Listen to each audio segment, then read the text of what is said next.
alaikum yeɓiyankoɓe Ayaw Pindi TV on calminama on jurama on bismama yeɓirde mon Pindi TV ha tengti yewtere moɗon dawrugol 5e numéro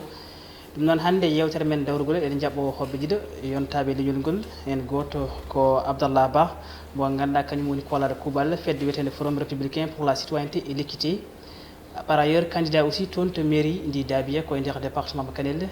jeeri men fuɗɗade yewtere Matam hade men fuɗɗade yewtere nde en dokkat ɗum kanko mo ganduɗa ko Abdallah Ba o salmodiray yeeɓiyankoɓe Ayaw Pindi TV. Abdallah min calminima. Mi salmitima ceerno Moussa Omar mi weltima no feewi e arde oɗo émission mi salmini dendagal yewoɓe oɗo émission. Merci beaucoup. Ko noon tigui merci Abdallah Ba anen e disponibilité maɗan gam wawde notade noddago Pindi TV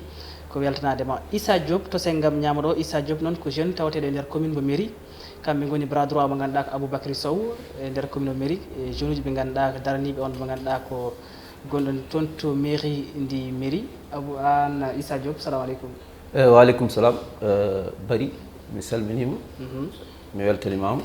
mi salmini kadi mo ndendumi plateau mi salminima anden kadi mi salmini yeeɓoɓe Ayaw Pindi TV kala ɗo mbawi wonde johli windere nde kamɓe foof ɓe jettama ɓe jarnama mi ñagadimama Allah moƴƴere. Merci beaucoup Issa Diop notade invitation Pindi TV ɗum noon en garatane yewtere men en gandi ko dawrugol ɗum noon en fuɗɗorto mo ganduɗa ko Abdallah Ba koko yowiti e Abdallah Ba haade men haalde haala candidature maɗan par ce que aɗa jeeya yiɗɓe jeeyede sumgoji diwanuji toon to commune mo mairie ndi Dabia jafoɗa mais avant nden ɗon on ɗon candidature maɗan en kala d' abord forum républicain pour la citoyenneté et l'équité holko woni nden ɗon fedde? A jarama no feewi ngal ɗonnam ngal forum républicain pour la citoyenneté et l'équité ko goomu renndundu sénégalais en yarlitiɓe ngam wallude won pelle e nder leydi he ga banggue Dakar ga min mbaɗi hen ko heewi banggue Guédiawaye e Pikine woko wayno wallude rewɓe banggue financement entrepreneuriat wallude sukaɓe orphelin en bayo en no dañiri bourse ha daña 10 ans walluɓe kadi won étudiant en kadi immiɓe galleji ganduɗa hoorema wona galleji bawanɓe koye mumen no feewi aussi ballama ha dañi bourse to université to donc oɗo saaha noon min goni koye banggue almuɓe to Fouta to min gimmani ko reninde almuɓe e wallude ɗumen ha almuɓe ganda wonde koye leydi he jeeya banggue citoyenneté e banggue gueɗe kewɗe eɗen gandi almuɓe kam guila dawa dawi ina daari darde poti darade nde kono lammu ngu hokkani ɗumen gueɗe mumen ko ɗum ɗal woni forum citoyen pour la forum républicain pour la citoyenneté et l'équité. Justement sen nayorima to banggue almuɓe to beele ɓe ganduɗa ko bandiraɓe heeɓe keptini wonde haare moon faade almu par ce que kala saaha eɗen jii almude ɓe ene keeɓa lebte ene keeɓa tampéreji ko way noon e ko woni par ce que ɓoyani en jii hay réseau sociaux won almuɗo iɗe paare ko keɓɗo lebte taw wona ko on ni yiya kono ene heewi ne heewi est ce que wonɓe ganduɗa ene keptini ɗum ko ɗum woni haare moɗon ha ina gadda hen ballal faade moon? eyyi forum républicain pour la citoyenneté et l'équité e gardagol Siradji Agne Mouhamed Siradji Agne mbiɗa salminamo d' ailleurs au passage fuɗɗima golle ɗe kono noon golle ɗe ina yaaji ina mawni ina heewi kadi ko banggue yo bang kono noon tuggi 2017 no mbimi janvier 2017 fadde oɗo saaha min mbaɗi hen ko heewi kono oɗo saaha min ɓuuri surtout wadde accès intervention amen ko banggue engagement almuɓe e banggue citoyenneté e banggue prise de décision manam ngal ɓe tawtine e nder rendo e nder rendo voilà donc ɗum dal woni oɗo saaha ɗomin komin kucce muɗum emin ɗamini so tawi almuɓe jeehi to décision ngaji ɗi ƴettete to goni assemblée nationale goni e mairie ji ɗi ene gasa ko heewi changé par ce que won gueɗe kewɗe ko poste wawi ɗum lullude won gueɗe kewɗe ko sensibilisation wawi ɗum wallude kono won gueɗe kewɗe kadi koto décision ngaji ɗi ƴettete to ko toon alay saago almuɓe jeeyi toon pour ɗowade changé hunde to loi ji ɗi mbatte voté to so tawi ko banggue mairie ji to décision ngaji ƴettete to ko wayno balle e ko way noon ONG ji ɗi kadi il faut balle ngara mbaɗa installé e nder ɗiɗo commune aji pour so ngari aussi dendagal probléme aji almuɓe jogui mbawa ƴewde ɗum goto par goto par ce que probléme aji ɗi ene keewi eɗen gandi ɗum enen foof kono noon wawa finde tan foof réglé gotol. ko noon merci demi artudema Abdallah Ba en jata Issa Diop. Issa an koye nder commune mo mairie taweteɗa e gartagol mo ganduɗa ko Aboubacry Sow ko oɗon goni daraniɓe mo ganduɗa Aboubacry Sow sen kali hande to banggue réalisation justement par ce que eɗen koye sumgoji pewɗen sumgoji diwanuji d' ailleurs combien d' année mairie o mo ganduɗa ko Aboubacry Sow ardidiɗon mairie? eyyi a jarama hande so tawi en noddama ɗo e Pindi en mbiyama yen kal Aboubacry Sow maire commune de mairie DG de la SAED sen mbi kadi yen kal ko waɗi nde wonno o ari mairie he ko 2014 2014 faade hannde so tawi a ƴeewi e commune aji gonɗi e nder Sénégal ɗi commune ɓurɗo famɗude dille woni commune mairie ɗum mi wiyanima ya jaab mbimami ko ya ƴeew duttoɗa 2014 faade hannde kadi sen ƴeewi so tawi commune aji fof ene mbaɗi dille to banggue parti ji ha e nder wonduɓe ko wayno joni sen ƴeewi Benno Bokk Yakar walla ha e nder APR naɓe foɗodiroɓe moni foof ene haɓa koye mumen sa yeehi to commune mairie a yiyata ɗum toon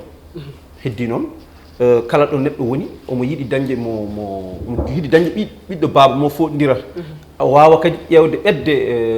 bawal makko o wawa ɓeydude golle kono sen ƴeewi so tawi hannde mi wi mi haalani ko Aboubacry waɗi e nder commune mairie ene wawi wonde mbalen ɗo kono ko ɓooyani ko tan an wonko jiiɗa hen walla wonko nanɗa hen walla wonko nannami hen e walla wonko nanneɗa hen walla wonko kolleɗa hen e wonko kolleɗa hen ha jiiɗa mais ɗum ɗon ko nannatemi par ce que wonno koko nannami mbimi est ce que wona par ce que sumgoji nani pewna nani ɓatti donc nous sommes à quelques mois 2 ou 4 mois comme ça est ce que wona ɗum tan saabi on waɗa profite o yidde addude ballal gam kay wadde encore attiré attention ɓe ganduɗa ko votanji ɓe eyyi aɗa andi nana ɓaɗo amina mbaɗa eko yimɓeɓe guuri kalani koye mumen ko wona gotum aɗa population kañum wiyata oɗo maire o nafi min walla o nafani min mbimami ko commune ɓurɗo famɗude dille e nder Sénégal ko commune amen waɗi noon kala ɗo jiiɗama o mon sara yimɓeɓe en kalta ko waɗata to banggue hakkude makko e population ɗum ko baɗal keerigal ala mbatten ko hunde feññinide yiyatonde memotonde hande so tawi en ndemi e nder commune mairie kala wuuro so remi ene jogui ɗum mofti nogas e ɗiɗi wuuro wongo toon ngo wuuro foof o waɗi hen magasin so tawi a remi aɗa jogui ɗum moftuɗa wonande kala remoɓe kala wuuro waɗi hen jardin o waɗi hen collecteur o waɗi hen machine a faami wuuro ngo beele la plupart koye guure ɗe ganduɗa ko puɗɗortumami tan ko wuuro amen minen tan wuuro amen anen de min puɗɗi yiide nafoore ko fate banggue laamu koye makko minen tan ko ari toon ko gueɗe jeegom ɓurɗe mawnude ɗe ganduɗa ɗeɗo jeeya koye gurnameji jaggoje neɗɗo min puɗɗi dañde ɗum koye makko est ce que on jogui par exemple wayno centre de formation walla kone centre de formation professionnel par ce que hande jangde ne jeeya gueɗe ɗe ganduɗa ɓurɗe wadde ɓantude wan donc soɗon mbaɗa félicité walla soɗon mbaɗa mbiya on keeɓi hunde donc je pense que ça doit être en rapport avec l'éducation ou quelque chose allant dans le sens de faire quelque chose eyyi aɗa andi ballal no wawi to wawi ummorade foof en tant que ari e nokku o tan en jaggat ɗum janoɗen waɗɓe ɗum ɓe kadi e sababu o saabu sen ƴeewi hande département de Matam eɗen mbawi wiide centre formation professionnel nan toon ɗum woni ko Agnam mais nder département de Podor centre formation professionnel nan ɗon ɗo commune ɗo mairie ɗo woni ko Cublel e ballal docteur Yero Hammen e Aboubacry Sow maire hande nan ɗon waɗa ala ko heddi gasi ha paari heddi tan ko udditede te kadi so jeeyɗo haaji ma udditede e balɗe aɗa ɗum kadi jeeya koye ballal fawɗon fiɗinma monsieur Diop mi arta e ma en ruttono mo ganduɗa ko Abdallah Ba koye par ce que élection ngaji paaɗe kalɗen haala muɗum waɗande o mo ganduɗa ko Diop justement monsieur Abdallah Ba secrétaire général du Forum républicain pour la citoyenneté et l'équité ka candidat mairie de Dabia hol motivation keɓɗamo beele won wayrode jiɗɗat walla won ko teskiɗa ha heɓma waɗma motivé yidde jeeyede ɗinɗo sumgoji gam ardade mairie de Dabia eyyi ko jiɗmi ardade mairie de Dabia ko pour arde mi ƴellita Dabia mi itta Dabia e anonymat par ce que maire gonto no depuis 7 ans contrairement à ko oɗo haali ko musidɗo o minen maire amen liggaki ene woni ni o wurani hay darade o daraki Dabia pour ti caggal dendagal commune aji Sénégal jeehi avec acte 3 de la décentralisation commune aji ɗi mbaɗi des pas énorme mais commune Dabia o kam ene woni ko wuruti caggal par ce que kala waɗani avancé a ruttoto caggal eyyi Dabia ko chef lieu de commune Dabia waɗani avancé village uji gonɗi e nder parmi les 16 villages de la commune de Dabia Silla en Jonto en Gababa en Gudduɗo en Diop en mbiyatɓe hay goto hen yahani hay nokku eyyi maire o noon gonɗuɗon oɗo saaha o ina wayno o weltaki wonde Dabia najo par ce que hay goto yitama e place de télévision omo défendre Dabia hay goto yiyanmo omo haala avec fierté commune Dabia ko ɗum dal vraiment min jiiɗi arde ko min bayla ko woni ɗon ko so Allah jaaɓi min jaaɗa hen Dabia naɓe min mbaɗa ɗum vraiment une ville moderne voilà d' accord beele aɗa jogui projet ɗi ganduɗa ka baɗɗum mettre en place ganda ɗum ɗo kam sa waɗi ɗum présenté ɓesgu Dabia walla commune tawateɗe e nder hen o ma mbaw famde oɗo kam ko jiɗɗo addude haaju addude wayloji e nder commune he effectivement mi jogui projet ji par rapport so waɗama comparé e gonɗon hande actuel maire o gonɗon hande o watta ko gestion mo ganduɗa hoorema gestion oɗo façon waɗirte géré ɓenni ɓennama ko ɓooyi guila acte 2 walla acte 1 de la décentralisation hande acte 3 ɗo gonɗen ɗo ko des financements innovants des investissements innovants yawde e zamanu changement climatique fonds climat vert etc fonds vert climat etc donc vraiment min jiiɗi ko rewɓe mballe e entrepreneuriat sukaɓe mballe e insertion sukaɓe mbaɗe formé so Allah jaɓi inchallah mami jinmi ko waɗi toon stade municipal mo ganduɗa hoorema avec gazon synthétique une tribune vraiment moderne et des vestiaires to dennangal match uji baɗɗi fayida e nder région de Matam ha même Podor au besoin gara mbaɗa ɗum e ɗon ɗo Dabio ɗo moyena bien sûr quelque chose ina waɗe ɗo Dakar ina waɗe leyɗele kewɗe match uji de football ɗe ganduɗa hoorema yimɓeɓe joɓat équipe oɗo équipe A yoɓat équipe B yoɓat les spectateurs joɓat au besoin aussi il y a des écoles de football à l'intérieur ɓen foof joɓat donc ɗum ɗon ina wawi wadde gérer problème o financement partenariat public privé ina woodi caisse de dépôt et consignation ina waɗi kalis pour ɗum ɗon fonds JIP inan ɗo pour garantir les investissements etc donc vraiment il y a des financements innovants qui sont possibles ko ɗin jinmi adde commune Dabio joni firti waɗi ɗiɗi limtitadi ala hen foof mo ganduɗa e goto e majji nan toon hande hay hunde ala toon commune Dabio kam sa yi foof halama hay hunde ala toon so wona balle peut être ko wiyete solidarité ko banggue walde action sociale bon ko ɗum dal woni toon hay ɗum noon mataw ko ɓuuri hewde ni mero wata ko yiyata ko famille belɗo walla yimɓe welɓe mum tan wala ko ɗumen kalis ɗum dal woni toon ko oɗon gestion mairie noon ko waɗa dépassé yimɓe jiiɗi ko sukaɓeɓe balle centre de métier potal yimɓe foof équité et insertion eyyi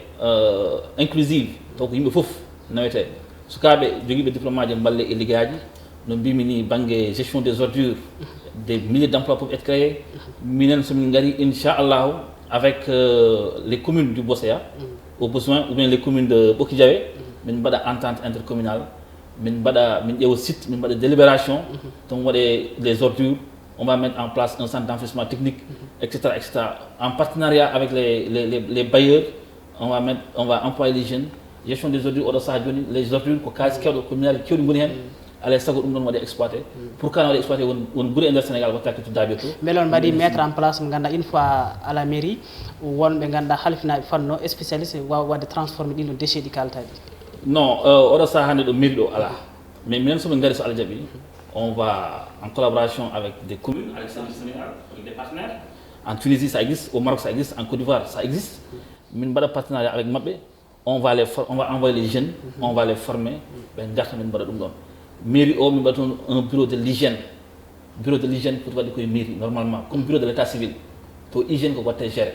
donc dal vraiment ko ngal ɗon banggal tan on mbawi waɗe employé ko gasata ensuite à côté de ça un centre de conférence digne de son nom parce que dans la région de Matam il est rare ou bien presque inexistant de voir un centre de conférence toon wawi de 300 personnes 400 personnes 500 personnes min mbaɗa ɗum ɗo Dabio ɗo to dendagal réunion ngaji baɗɗi fayida e nder région de Matam o foof région de Fouta o foof waɗe nder commune are waɗe ɗo commune ɗo ɗum ɗon ina wawi wadde employé des jeunes wawi wadde addude gartam etc vraiment dal minen emin jogui vision labɗo pour développement commune Dabio dendagal tous les 6 villages Allah jaaɓi Issa Diop to banggue réalisation ngaji a haali haala centre de formation e ko wayno balle etc maintenant to banggue ndiyam ɗum ɗon ne ko hunde nde ganduɗa surtout to diwanuji mon to ko ɗum hunde sattude par rapport e ɗum ɓayda haali réalisation hol réalisation mo ganduɗa to banggue ndiyam Aboubacry Sow waɗi ɗum eyyi aɗa andi surtout haali ɗo ko waɗi important ndiyam ko hunde wonde fayida neɗɗo wawa wurde taw ala ndiyam indispensable wawa wonde saabu en jii ko ari ko wayno fonde gande o waɗi ɗon hannde sato dow mo ganduɗa ko mawɗo fonde ilimane ko noon ɗo subalo mbumba ɗo aɓe joguino probléme ndiyam o wanni ɓe des mini forage sen ƴeewi hay nder kolaɗe woni so tawi ilam iɗi aɗa andi won yahoɓe luloyade ko wayno waalo ngo hay goto hoɗani hen mais waɗi toon woyndu taw woyndu joni aroɓe lulade ɓe so gari en dañat ƴogar ko ndiyam laaɓɗam aɗa andi jaaɗo ha waɗoyi e kolagal woyndu kam on woppata guure heddi noon neɗɗo wawa wiide ena wadda hunde foof lawol gotol hunde foof waɗi ko daaɓe mais quand même n'empêche commune mo mairie wasa hebde caɗele goɗɗe ganduɗa wasata to banggue jeeri ndi e ɗe balɗe wona yi waɗama toon lancement les travaux mo ganduɗa ko 200 mm tawi ko sato dow nana fuɗɗa nana golle ɗum ko jeeri ndi waɗata branché hen guure tagi aɗa andi guure jeeri ɗe ko wuuro hoɗato a wawi wiide aɗa waɗana wuuro foof forage mais nana waɗa toon sato dow mo ganduɗa guure ɗe foof ne wawi branché den ha branché ni e guure goɗɗe ɗe ganduɗa jeeyaka e nder commune de mairie ɗum nana wona hen commune mo mairie ne wawi wonde guure goɗɗe kadi mbaɗe hen bénéfice daña e ndiyam he saabu golle ɗe waɗata duré ko lebbi jeegom wadde eɗen mbawi wiide nani hen kadi so toon gasi eɗen mbawi wiide hankkadi caɗele ndiyam gasat e nder commune mairie ha laaɓa saabu ko ɓen tan ɓuuri jogade caɗele ko fate banggue ndiyam hande e nder commune mairie hande noon ɓe dañanama château d'eau mo ganduɗa ko 200 mètres cube eyyi 200 mètres cube mo ganduɗa nana wona e liggueyaji mum so jeyɗo haaji ɗo e lebbi jeegom won liggotoɓe ni mbi ene wawi wasde yettade ɗo e lebbi jeegom saabu himmirdeɓe beere wonde haralleɓe himmirde ɗum ɗum koto banggue ndiyam mi haalani taw ni ken fuɗɗiɓe tan renata d' accord en gertat e to puɗɗen to joni to ko manam to banggue hajude LTC holko mbaɗen famille to banggue LTC eyyi LTC ko slogan mo ganduɗa tan ko minen mbi neɗɗo jotta ko wiya ala ko waɗa ala wonko waɗa mais le travail continue minen ko noon min mbi ko le travail continue nde min gari nde 2014 bon min tawi tampere min tawi foof kono foof e waade noon wonko waɗa saabu so tawi neɗɗo jooɗima ko foti no leydi wi haydara waɗaka hen mboɗo sikki wonko ƴeewani wadde mbiɗen le travail continue woni holɗum a tawat golle jokka golle enen ko noon golle jokka golle eyyi mairie ndi won gonnoɗo avant Aboubacry Sow eyyi wonno ko communauté rural ɓe egga fata commune Abou ari ƴettiri e nder commune o est ce que won par rapport sa waɗi évaluation ngaji réalisation ngaji manam mbaɗaɗi avant ko mbara e hande no arde hol hande eyyi waɗi kono Allah yeehi alluki ni waɗi kono Allah e alluki ni ene woɗɗodiri heddi noon hande won wiyoɓe ene mbasiro wonde hande wattama commune mais commune mairie ko commune mo ganduɗa ala jeere hande mawde aɗa andi joni won commune ɗi jeridirta discours partisan tan donc Allah eyyi bisimilla ma kadi ma mairie naɓe keeɗo kala jeeyaɗo e commune mairie ma heeɗo hande commune mairie ala jeere nde ganduɗa nde ɗo so tawi luumo ari comme no commune aji goɗɗi ni ne mbaɗa luumo jomumen ko dañata ɗon e résultat ji ko ene wawi wonde jibina kadi mbeɗa sikki ko Aboubacry jooɗi ko commune mairie kam foof soɓe jooɗi ɓe cuusa wiide ɓe jooɓi ɗon l'impôt no saɗi so wodi ko hinande wotere ko heddi ko ɓe joɓani mais l'impôt luumo ngo tan waɗata min ngala luumo min ngala jeere mawde ɗo juuri yoɓete walla ɗo l'impôt yoɓete walla ɗo patente uji ittete ene yoɓe ene artire e commune he ɓe mbawa wiide ko kanko maire o yaha yiiloya mais pour sadde l'impôt yoɓe soit tawi ko luumo walla ko jeere il faut que nokku o wona e nder nokku he walla e nder diwan mo nokku he walla luumo ngo waɗa e nder donc au delà ça on mbawata lamdade mais impôt yimɓe ɓen poti yoɓde impôt yimɓe wonɓe e nder commune par guure ɗe to banggue luumo walla jeere ko ɗon gadduɗa eyyi no jiɗmi wiidam mbimami ko min ngala jeere mawde nde ganduɗa amin mbawi basade hen mais bidikaji nani e nder commune ala e bilan ji makko yidde wadde ɗon jeere walla ko nani hen omo yiiɗi wadde ɗon jeere taw ko jeere nde ganduɗa ko jeere moderne nde ganduɗa hande comme jeere wonde ɓuuɓe nde taw waɗe ɗon e commune mairie waɗete waɗa jeereji ɗiɗi waɗe waalo waɗe jeeri taw kala ummotoɓe Mauritanie ɓe ene mbawi yeyde ɗon ummotoɓe jeeri ɓe kadi so gari ne mbawi yeyde ɗon ɗum koye miijoji gonaɗi mboɗo sikki somin kepti mairie o deuxiéme mandat mon jii goɗɗum ko wona ko ha certone opposant ji inchallah min ngala opposant de guila joni kalantuma on ngala opposant Abdallah Ba secrétaire général du Forum républicain pour la citoyenneté et l'équité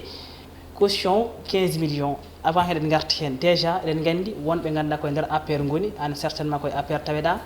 won wiyoɓe hooreji leydi ndi yo waɗ ko wiyete ko candidature unique manam e nder commune kala o suuɓo hono hoore mum beele cikkuɗa nden ɗon yiyande mande arrange on walla mande arrange hooreji leydi ndi oui c'est une question très pertinente kono aɗa andi won nokkuji candidat ji APR gon toon ɗi so ɗaccidama yimɓe wonɓe toon ɓe koɓe luɓete ɓen alay saago gaare ay saago balle c'est le cas de notre commune mo ganduɗa hoorema ɓuuri majde maîtrisé so accidama e wonɓe toon ɓe opposant ji ɗi so rena ko luɓetede guila midi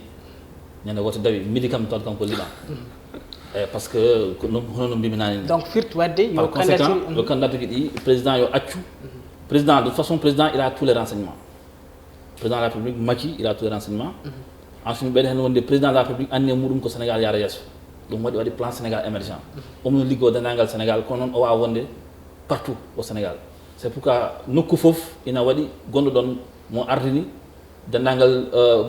mo ardini ensuite yimɓeɓe cuuɓi gardini on ɗon donc on foti wadde ligguey o normalement to nokku amen to Fouta eɗen gandi kam fof kam ko Macky ɓe gondi ɗum ina woodi kono noon won miruji ganduɗa hoorema so Macky waɗi ɓe reconduire ça risque de créer des problèmes par conséquent il faut mi andi kam ko kewtudaɓe to Macky ne andi woni toon gon toon o kam ardintake ɗum kam sikkata ala hen on wawa ardinede so ardinama kam moƴƴani première commune mo APR jogori pertude en premier lieu ce sera Dabia so tawi o waɗiri noon tawi maire gon toon o ardinama so tawi Macky waɗiri ko yiiɗi ko wona Macky walla koɓe mbi ko voilà Macky so tawi sur la base de faux renseignements parce que eɗen gandi renseignement ji ɗi souvent aussi président n'a pas les bons renseignements so tawi o tugnima ɗum ɗon walla o wi maire gonnoɗo o tan yo continue so renaki kam daabe ko jogori petude ɗum donc la solution accan ɓesgol ni cuɓano koye mumen yo accan wonɓe toon ɓe o heeɗo ko wonɓe toon ɓe kalta ko wonɓe toon ɓe mbi ko min yomi armi wona candidat min yomi armi wona maire mi ƴetta daabiye mi change ɗum mi watta ɗum e bolol moƴƴol ko ɗum wonɓe toon ɓe mbi maintenant caution 15 millions ɗum ɗon est ce que wona yiide tan wadde baare won certaine candidat e ɗino sonngoy par ce que won woytiɓe 15 millions heewi oui alay sago waɗa par ce que walla ko pour yiide wadde hunde waɗa sérieux walla so parrainage addama yimɓeɓe mbiya yimɓeɓe gulla mbiya addi probléme aji ɓe jiiɗi wadde filtré so kalis addama kadi ɓe mbi yiiɗi wadde par ce que y a des candidatures ganduɗa hoorema vraiment c'est pas des candidatures sérieuses ɓen ɗon noon so 15 millions addama so tawi an a laaɓama a wawa dañde 5% so renaki a watta hen kalis ma donc 15 millions c'est bien fondé c'est une décision bien fondée bien réfléchie bien mûrie et bien réfléchie voilà d'accord ko yowiti e banggue ha joni opposition beele ɗum ni kadi on ɗaminaki e nder humin moon he an en tant que allié APR holla tawte nder APR a ɗaminaki ɗum e nder ɗin ɗon sumgoji opposition manam wone landaji goɗɗi e nder commune mo Dabi toon kam fof ɓe jaadi koye président Macky e opposition kam ala toon gueɗal ɗum kam il faut reconnaître opposition ala toon gueɗal ɓe jaadi koye président Macky kono noon won choix no waɗirte vote sanction ina wawi wadde won choix won maire uji ina mbawi ardinede ina waɗe toon vote sanction et puis les élections là ina mbaɗi fayida par ce que élection législative nana ara élection 2024 nani ara te ganduɗa 2024 holto yimɓe payi est ce que jogori wadde ko parrainage avec les élus par ce que parrainage citoyen comme ina gasa itte par ce que CEDEAO wi wona lawol donc CEDEAO haali hen donc ina gasa taw ko éluji ɗi mo wiyete parrainage en 2024 donc élection ngaji ɗi ina mbaɗi fayida ɗum fewi voilà d'accord Abda Issa Diop a haali to banggue ko yiya ñanden kanko mo ganduɗa ko Aboubacry Sow o icci kin tonne ko wiyete ko ɗum ɗo machine aji unoji hokku ɗum rewɓe goɗo peccugol ngol beele ɗum ɗon holno jiirɗo ɗum banggue par ce que il paraît ko machine aji sappo e nder guure sappo alors que commune o déjà est ce que waɗi promettre guure goɗɗe ma keɓgol ɗum ko wona ɗum walla ko hono ɗum mais dans les jours à venir merci beaucoup guure goɗɗe ko kemnode saabu déjà woni ɓurno jogade caɗele to banggue machine aji unoji ko jeeri ndi woni o addi machine aji ene wanno guure wuuro woto waalo to banggue wuuro no wiye ɓiro ngon heeɓi machine ene wonde wuuro wongo ɓenne kadi keeɓi machine woni hono rumde jawɓe eɗen cikki jeeri ndi joguino probléme woni courant ɓe ngalano courant il faut ɓe dañane machine taw ko nawata ko gasoil mais nde courant nde pima rokkirtuɗo machine aji nde nden saɗi e guure gonɗe e nder commune mairie mo heɓani machine wadde en ngalano on probléme heddi heɓɓe bonni walla heɓɓe mbasi hutorade goppi ha boni mais ne saɗi wuuro kam daroto toon wiya mi heɓano machine wadde eɗen mbawi wiide ko guure ɗe keɓano ɗe waɗani ɗumen no keɓri machine aji kamɓe foof ɓe keeɓi machine aji mabɓe ɓe keeɓi ɗum kadi e dow jaam ala duko ala haare ala haydara nde wonno kadi ko handuɓe hen ɓe totta kadi ko jeyɓe ɗum ɓe totta ɓenne jaɓɓi heddiɓe kadi jaati hen d'accord pour gasnude tan saɗa jogui message faade Aboubacry Sow holko mbiyatan par ce que waktu men presque ceɓɓiti eyyi Allah jarama Moussa mi weltanima kadi mo ndendumi plateau jeeyaɗo commune Abdallah Ba jeeyaɗo commune Dabiye mi weltanima on ko yidde wiide tan e erade dendagal yimɓe wonɓe commune ɓe mairie haalande ɗumen jaɓɓal ngal Aboubacry woni ngal kadi ko leelani so Allah jaaɓi men ji goɗɗum ko hesɗata ko ganduɗa kadi ummoto koye makko kanko maire o directeur SAED kadi faade ballal population commune o eɗen gandi Aboubacry o walli hay ɓe gona e commune mairie yimɓe ene gandi jarani ko mboɗo limta commune aji mboɗo wiya ko o walla ko o kono ballal makko no saɗi commune mo yettaki e nder nokkuji men commune aji cariɗi commune mairie ɗi heddi kanko o wona gollo omo kanko deƴƴo golla min mbiyatamo woni golla ha heewa haala seeɗa a yiyatamo e réseaux sociaux ji a yiyatamo e télé ji a yiyatamo haydara soit ko wona minen jalti min kaali ko heddi ko kanko o golla tan o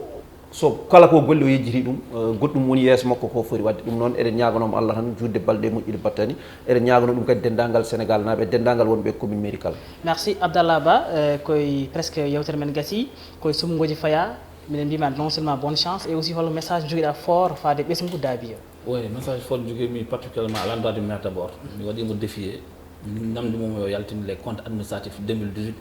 et 2019 il ne l'a pas encore fait o yaltino noon liste de réalisation liste mo ganduɗa hoorema signaka un document administratif noon doit toujours être signé pour être valable document o signaka ɓe mbaɗi liste de réalisation ɓe dit par exemple 2 murs de clôture waɗama construire ga de 3 classes de 3 salles de classe mais ha hande ɓe kalan détail ji salle de classe o ko holton ko holngol wuuro waɗa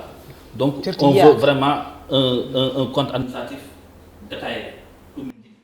kanko mani ɗum compte administratif ina gasa won population ngal nganda ko firti dum o yaltini liste réalisation mais dum don wona compte administratif min li ko laaj so dum don benni min somi ari jinmode ko gestion transparente dès le premier mois mi audita Dabia FM kala ko commune o ina wada kala ko maire ina wada ko Dabia FM wata dum couvrir même les débats au sein du conseil municipal Dabia FM no way adda wada dum couvrir bi wadde en place une bibliothèque municipale bibliothèque wonon wona tan pour les élèves et les étudiants ko hen be dia kono hay almudo ko ton garata parce que enen gandi système mo jangirta do gila dubi temedi dubi temetati o do lakhdari tan jangete o do isiya tan jangete alors que aduna o nene yaha e gure kewde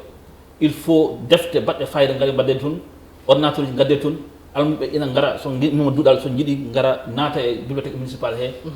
janga ton ordinateur njada e zamanu so dum don beni les réunions du conseil municipal ne se tiendront plus à l'hôtel de ville mais dans les villages. Si on va voter budget, on va venir dans un village, on va appeler tous les villages environnants. Chef de village, de conseil municipal, budget voté, laisse, happen de dingral wuro. So, il y a 6 mois, on revient pour dire voilà ce qui a été fait, voilà ce qui a été fait. Minja Silla, Minja Gababe, Minja Goudoude, Minja Liu, qu'on non min de gestion. Mais pas une gestion occulte ou nébuleuse. Une gestion transparente, bien sûr, une trimestrielle, une revue trimestrielle. Tous les 3 mois, revue au Inayalta, on va mettre les activités qui ont été réalisées, etc. D'accord, message fort par rapport à votre année aussi, rapidement, on a 30 secondes. Message par rapport à votre année. Voilà, donc, je vais inscrire comme fouf. Parce que nous avons un programme de Dabia et vraiment merci encore une fois. Je remercie aussi Mohamed Seradji Agne et de Nangal collaborateur de PINI TV. Vraiment, on dirait merci beaucoup. Merci beaucoup Abdallah Ba, Missif Nortan, candidat de la commune mairie de Dabia. Par ailleurs aussi, secrétaire général du Forum républicain pour la citoyenneté et l'équité, candidat de mairie de bonne chance. Et merci aussi d'avoir répondu à l'invitation. merci à Issa Diop, candidat de la commune de mairie. Bras droit, Abou Bakri Sow, tonto mairie de mairie. Merci beaucoup PINI TV, merci beaucoup Massali, merci Mansour Sow, merci Abdou Touré, merci Madame Sall, merci à tous. Prochainement, Inch'Allah, on diara.